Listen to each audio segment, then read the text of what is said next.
Are you thinking about selling your house in Middle Georgia? Well, what if you could rent it and keep it as an investment property? Then your next question is, do I want to be a landlord or do I want to hire somebody to manage my rental property for me? Well, in this video, I'm going to sit down with Denise, a local property manager in the Warner Robins, Kathleen, Bon Air area, as we explain how to rent your house instead of selling it, step by step. So let's get started.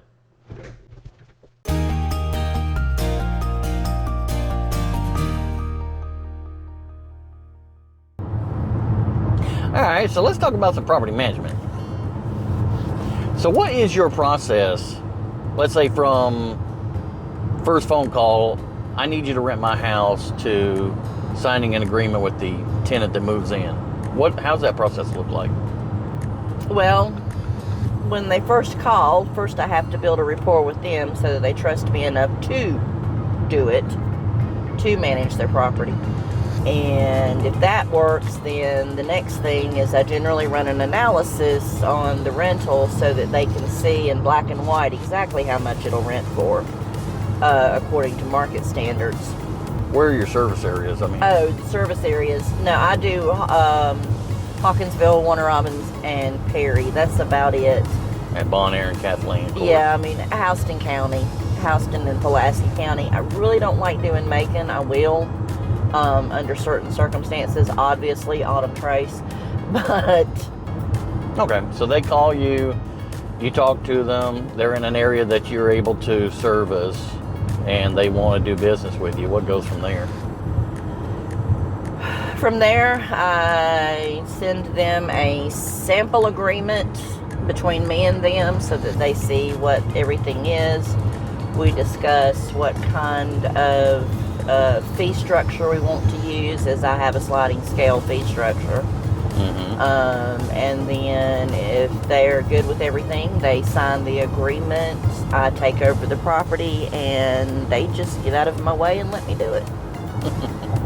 So they don't have to do anything if they don't want to? No. As a matter of fact, I prefer they not. If there's major repairs, then obviously they've got to do that. Right. But as far as the picking the people and running the credit and criminal background checks and all that stuff, I need everybody out of my way so I can do that. I try to get them in there pretty quick. I have one that I've rented within, a week. Less than. And then I had a couple that I've rented inside of the first couple weeks. So, although I have to say one of my favorite is the Concord Ridge one, because everything around them is cheaper, but they went with mine. So that was pretty cool. Well, why did they go with that one?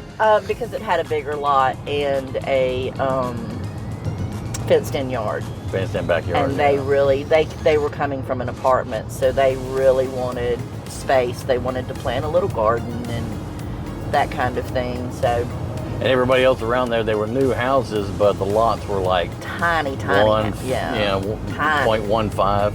Oh, I need to drop this off in the mail. Oh, okay. Miss Flora would probably like to be paid. And how often do you pay her? Yeah, whenever I think about it. And yeah, she's been with you almost as long as anybody. We've been together a few years. She don't care when I pay her, as long as I pay her. You've got to remember, the last property manager she had didn't pay her at all. He stole from her. And the reason I pay her that period of time, to be fair, is that she doesn't cash the checks immediately. Now, all of the rest of my clients, I pay them every month. Right. But she just doesn't deposit every month, so I just pay her every 2 or 3 months, and she's good. All right, so you've got somebody that calls you, they want you to rent their house out, and you send them a copy of the agreement between you and them. Then what do you do? Well, it's a generic agreement. It doesn't have anything filled out because I want them to know what they're getting into first. Mm-hmm. I do business a little bit different than most property managers, so I want them to be aware of the differences before they sign with me, because I don't want them coming back and saying, oh, well, you didn't tell me. So I just make them, I have them look over the generic agreement, and then if they decide that that's something they're agreeable to, then we'll negotiate a pay scale, and then I'll send them the final agreement, and they'll sign it, and I'll sign it, and we're good. So what is the difference between you and a regular real property manager? Well, for one, I answer my phone. Apparently, that's what I keep getting told. Two, according to my owners and my tenants, I am a phenomenal landlord. And Don't believe me? Just ask just Google. look at the reviews. But no, seriously, the biggest difference is I have a sliding pay scale. Okay, so what that means is most of your property managers are 10%, 7 to 10%. You get, when you think about it, you get very little service for 7 to 10%. You get them, they file evictions when necessary, although it's been our experience that, that might not be as often as they need to. What was that one that we had that was like 8 months deep into paying late? They never charged them the late fees and they never evicted them? Yeah. So, but I mean, the biggest difference between me and other property managers is that sliding scale. So, for the 10%, you get pretty much the same thing you get for any property manager. You get, placement, you get collection of rent, and you get eviction when necessary. And actual inspections. And actual inspections. If you need something repaired, then that is entirely on you. You are completely responsible for payment. I'll find the contractors, but you have to pay it. Okay. So anyway, my sliding scale is 10, 15, or 20. Mm-hmm. So for 10%, you get same thing you get with everybody else. No frills, no muss, no fuss. You pay for everything. Yeah, we'll just keep that amongst ourselves. Okay, so I don't have a sliding scale. Never mind. You've got a sliding scale. I've got a sliding scale, but I'm not going to tell you about it. Scratch that. Yeah, we're not going to tell you about it. You have to find out. You're going to have to call us. Okay, so the sliding scale kind of depends on the percentage. It depends on how much responsibility you want me to take for your property. That's basically the breakdown of it. The more responsibility you want me to take, the more hands-off you want to be, then the more my price goes up. And I do everything from basic management all the way up into full maintenance. So it just depends. Replacing fences. It just depends on what you need me to do, and that will depend on how much I get paid. Replacing air conditioners. I've done a few of those. Wiring funds from Italy. Yeah, that was fun. To and from Italy. Yeah, that was fun. Then we did a roof the one time. We had to oversee the roof. Beechwood. Yeah. We had to oversee the roof. So, I do everything from nothing to overseeing all of your major renovations. Now it sounds like an advertisement. One thing that I was going to ask you was, what is the difference between you and a regular property managers, in the sense that, regular property manager is an agent, and don't they have to take first come, first serve that qualifies or something like that? They do. According to the housing code, the first qualified applicant has to be chosen. But I'm not a realtor. I'm not a agent. I don't work under a broker. I don't. The way mine works is I'm actually your tenant. So I actually lease the house from you, so you only deal with me. Then I sublease it to someone else, and they only deal with me. So the two, you and they don't come together. So in some capacity, you're either somebody's landlord or somebody's tenant. Yeah.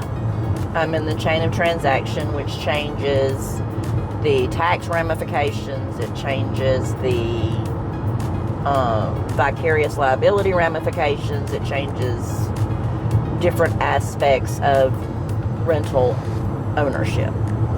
But even with that, you still have to do first come, first serve, don't you? No, because I'm not a realtor and I'm not an agent and I don't work under a broker. I'm a tenant, so I can pick and choose within reason. I mean, obviously I can't discriminate, Right. but There are housing laws against that. there's housing laws against that, yes, but I don't have to go with the very first one. And I usually, if you look at my ads, it usually says we qualify on a best qualified basis. So what that means is sometimes I will take the first one that comes if they're just really, really qualified. But what it basically means is you have to compete to get into one of our houses. So if you've got a renter or a tenant that you like and qualifies, and you meet with them, usually, what's the briefing that you give them? What's the basic rundown of My what you come to expect? Jesus meeting? Yeah, you come to Jesus My meeting. come to Jesus Tell us meeting. about your come to Jesus meeting. Well, basically, my lease is in plain English. It's 4 pages. And we go over the lease step by step, paragraph by paragraph. I explain anything that they have questions about, and they have to initial each and every page. I tell them what is expected from them, and what I'm willing to allow, and then I tell them what I'm willing to give. As long as they're giving me what I want, they'll get what they want. So, for instance, most property managers, they want the rent in on the first. We have a variation there. We do it on a military-based pay scale, which I don't charge late fees. I think those are ridiculous because, I mean, If you can't afford the you rent. can't afford the rent, you can't afford the late fees. And I know that's just my train of thought, but that's how I think. And the reason I feel that way is because I had one tenant several years ago that was controlled by another property manager. They put her in the house. She was not financially qualified. She had to depend on her child support to be able to pay her rent. And if he didn't pay, she couldn't pay. And she had as much owed in late fees as she did in rent, which I thought was absolutely ridiculous. So I don't do late fees. I do a 5-day grace, but I do react very quickly with evictions. In Georgia, I can have someone evicted inside of 45 days.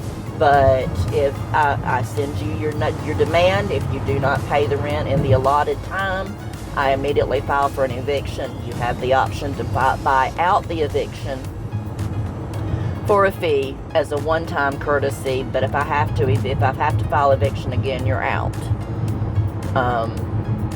I don't play that. You're either going to pay your rent or you're going to get out of the house. You have to pay to play. That's just my rule.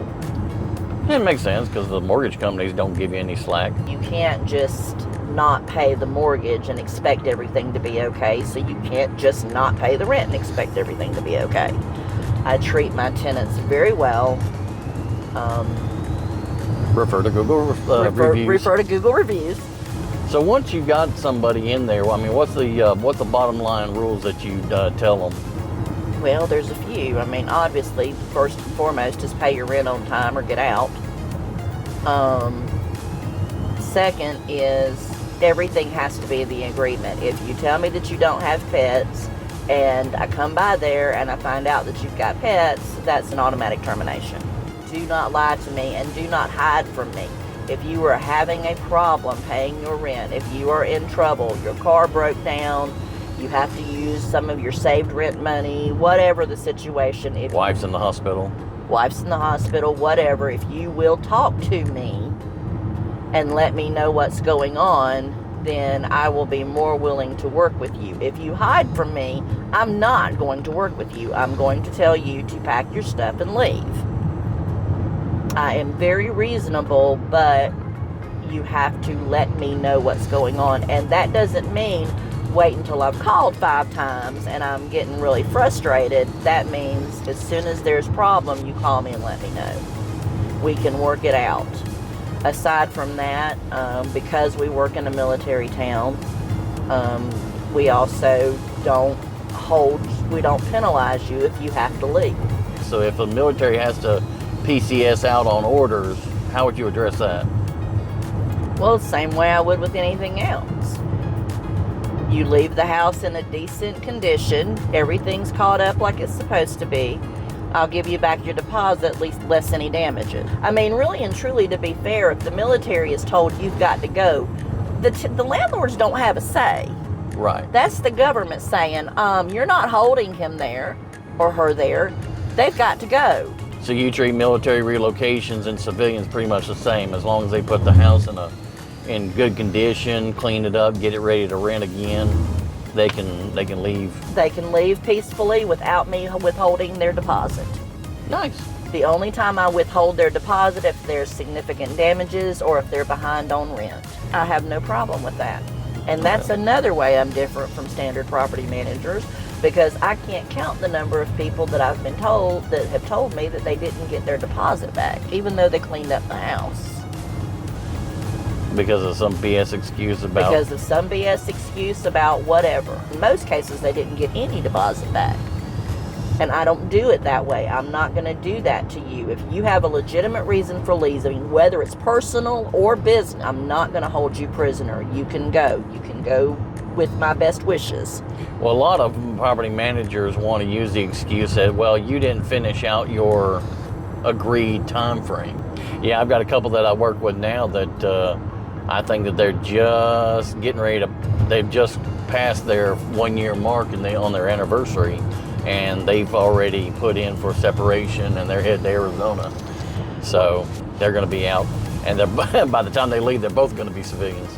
Well, one way I have also come up with to combat that is the first year, regardless of whether they want to stay 1, 3, whatever years, the first year is a lease, and after that it automatically reverts to a month to month. That gives them the freedom to leave and me the freedom to make them leave. So now if it's a month to month, can you still evict them within 30 days? If there is a breach, a contractual breach, yes. But if I just decide I'm tired of that, or they're not a good fit for me, or whatever, or the house is being sold, something like that, if there is a legitimate reason, obviously I can't do it just because I spill coffee on myself, but if there's a legitimate reason for me not to want to renew or not to be able to renew, then I have to give them a 60-day notice. That's Georgia regulation. That's Georgia regulation. And if you're going to be a landlord, the best thing for you to do is get your head in that Georgia regulation, because you'd be amazed at some of the things these landlords, some of the rules these landlords are breaking. So if they want to get a hold of you, I'm going to put your information in the description below. So make sure to reach out. If you've got a house that you want to rent, make sure to call us, and let's get started. Talk to you guys on the next one.